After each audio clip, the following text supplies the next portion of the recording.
Ang paglibot sa mundo sa loob ng 80 araw, ika-4 na bahagi. Umikot-ikot siya at lumaban ng buong puso.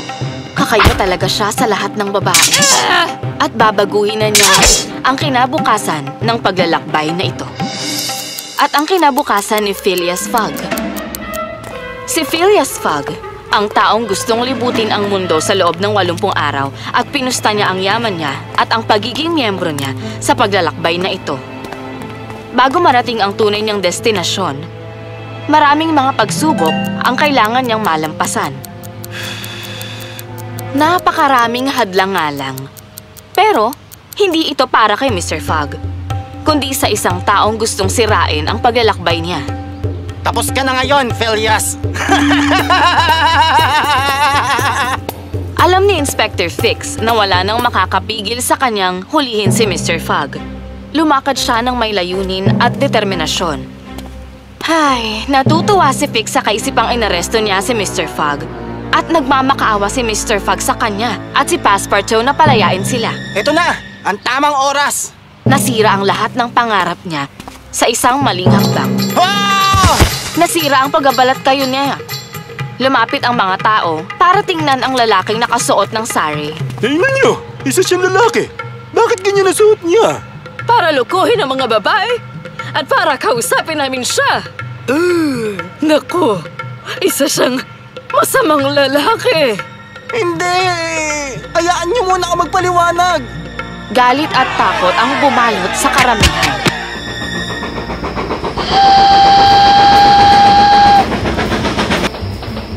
Wala masyadong nangyari sa oras natin sa Bombay, Passepartout. Hindi ba tama ako? Opo, Ginoo. Sana ganun rin sa mga susunod nating destinasyon at para matapos na rin ang pustahang ito. Sumang-ayon si Mr. Fogg dito. Umalis siya sa tinutuluyan niya para iunat ang mga binti niya. Pero, hindi sumang-ayon ang tadhana rito.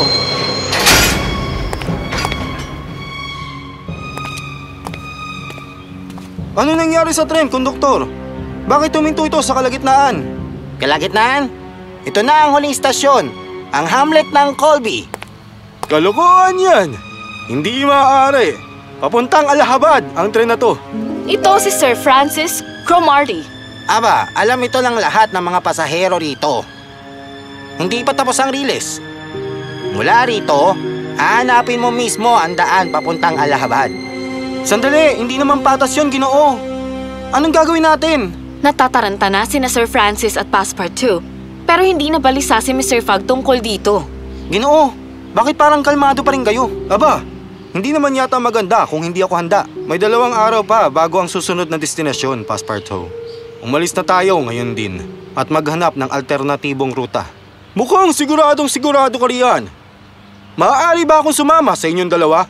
Buong loob na sumang-ayon si Mr. Fogg at umalis na sila para maghanap ng ibang masasakyan. Ha? Parang sinabi mong mas alam mo ang bansang ito kaysa sa amin. 2 lang naman ang pagpipilian mo. Una, maglakad ka. Pangalawa, sumakay ka sa elepante. Teka lang po.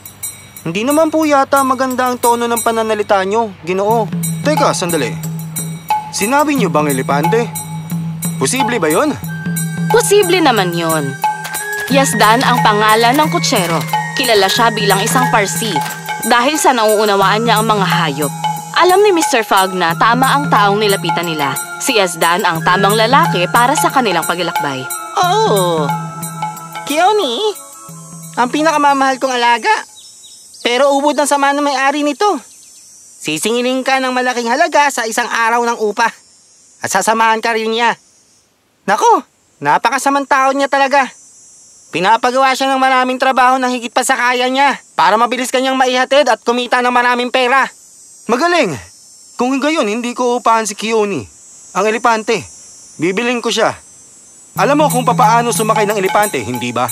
At sa kasiyahan ni Yazdan, binili niya si Keone sa malaking halagang 20,000.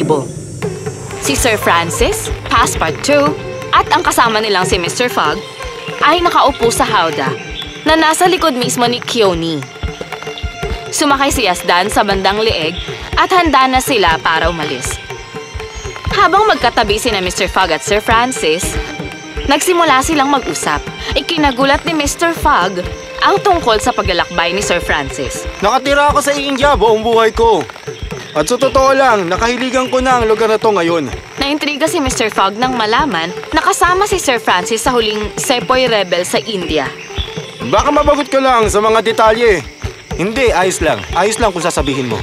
Mas mabilis pang sabihin kaysa gawin ang pagsakay kay Keone. Masyadong sophisticadong maglakad si Mr. Fogg, pero nagawa niya pa rin maging komportable. Pero sina Mr. Francis at Passepartout... Ho! Ho! Ho! Huminto ka! Sandali! Huminto ka! Para magkakasakit na ako rito. Wag ko kayo mag-alala, Sir G. Hindi pa kayo masyado pinaglalaroan ng alaga ko. Ano ka mo? Hindi pa masyado yun? Seryoso ka ba? Sobrang mahal ni Yazdan ang elepanteng ito. Tila masaya si Keone na nakalaya na siya sa pagkakahawak ng malupit niyang amo at napunta siya sa mga kamay ng mahal niyang kutsero. Namangha si Mr. Fogg sa kanyang nasaksihang relasyon sa pagitan ng hayop at ng tao. Marahil ang pag-ibig ay may ibang lingwahe.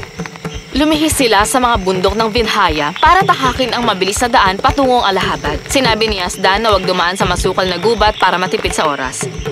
Nakatutuwang pakinggan sina Mr. Fogg at Sir Francis na pinag-uusapan ang kanilang mga buhay para maaliw ang sarili at diisipin ang kanilang biyahe. Lilibutin mo ang buong mundo sa loob ng 80 araw? Grabe naman pala ang pustahan niya, Mr. Fogg! Oo naman. Alam nyo, ang totoo niyan, Sir Francis. Marami ang pumusta rito.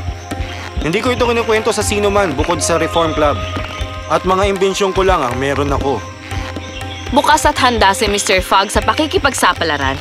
Si Passepartout, Sir Francis, Yazdan, Keone, sila ang mga taong may iba't ibang karanasan sa kanilang buhay ang tila nagbigay ng kakaibang emosyon kay Mr. Fogg na noon pa lang niya naramdaman. Sa pagsasama, pakikipagsosyo at pakikipagkaibigan. Pero hindi rin magtatagal ang mundo ni Mr. Fogg ay tuluyang mag-iiba. Ano nangyari, Yazdan? May narinig akong mga ingay sa kagubatan, Sir G. Siguro may mga tao rin doon, kagaya natin. Hindi. Hindi sa bansang ito.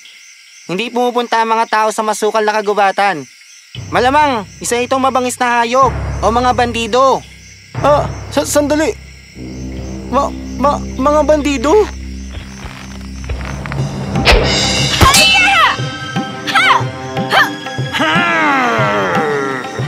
Huwag ka nang lumaban. Sumama ka na sa amin ngayon. Ano nangyayari?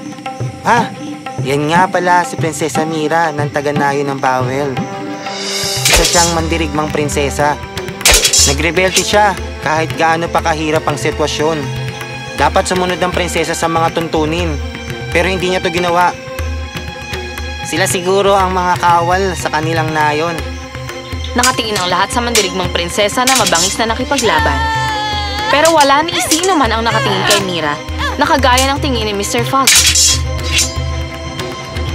Pasensya ka na, prinsesa. Inutusan lang kami. Hindi. Saan nila siya dadalhin? Pabalik sa kanyang pilitan kung saan nilayo siya rito sa mga tao. Ipinasok ng mga kawal ang walang malay ni prinsesa sa karwahe at tahimik na nilisan ang masukal na kagubatan. Alam nyo, masyadong malungkot ang kwento niya, Mr. Fogg. Ikinasal si Prinsesa Mira noon sa isang raha ng isang kilalang syudad. Masaya siyang ikinasal. Pero isang araw, umalis ang raha para makipaglaban. At hindi na bumalik pa. Noong mga panahong iyon, hindi karaniwan sa mga tao ang kagustuhang mag-aral. Mahigpit sa panahong iyon na ang prinsesa ay kumilos ng naayon sa katayuan niya. Pero hindi isang ordinaryong prinsesa si Prinsesa Mira. Matapos ang mga pagtatangkang sirain ng kanyang mga prinsipyo at sa harap ng mga taong nasasakupan nila, kinailangan siyang ikulong ng hari sa isang piitan. Naku, kawawang Lefam. Ituloy na natin ang paglalakbay, Yazdan. Hindi na natin may liligtas ang lahat. Sandali. Kailangan natin siyang iligtas. Kaibigan, nakatayo ka rito ang iyong kapalaran at pagiging presidente mo. Dapat pagbuhusan mo to ng oras.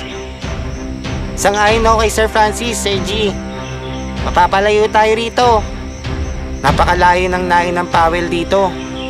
Masasayang ang oras na nilakbay natin sa pag-iwas sa masukal na kagubatan. Ginoo, aalis na ang tren bukas ng hapon galing Allahabad papuntang Calcutta. Ganito po kasi, kung makikisali pa tayo rito, hindi na natin maaabutan yun. Paniguradong mahuhuli tayo sa paglalakbay. Nakinig si Mr. Fogg sa lahat, pero isa lang ang iniisip niya. Dadalhin siya pabalik sa kanyang pihitan. Malayo sa mga tao. Mira? Paulit-ulit na binulong ni Mr. Fogg ang pangalan ni Mira at noon din nakapagdesisyon siya. Ililigtas natin siya, kahit ano pang mangyari.